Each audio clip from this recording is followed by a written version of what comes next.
कोई खराबी नज़र ना आने के बाद जब मैं वापस आकर अपनी गाड़ी की ड्राइविंग सीट पर बैठा, तब मुझे महसूस हुआ कि जैसे वो औरत पीछे नहीं है।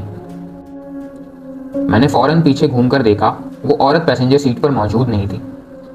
मुझे लगा कि जैसे इस दौरान किराया देने से बचने के लिए वो औरत चली गई है। लेकिन जैसे ही मैंने अपने बराबर वाली सीट पर देखा, वो औरत वहां मौजूद थी। मैंने ज़्यादा तवज्जो दिए बिना गाड़ी स्टार्ट की और चलाना शुरू की। ठंड की शिद्दत मजीद बढ़ती जा रही थी। बर्फबारी ने जोर पकड़ लिया था। जैसे तैसे करके उस औरत को उसके घर तक लेकर गया। इसी दौरान मैं जेब से नोट निकालकर अपने पास जो पैसे थे वो गिनने लगा। इतनी देर में उस औरत का हाथ 1000 का नोट थामे मेरी गाड़ी के शीशे से टकराया।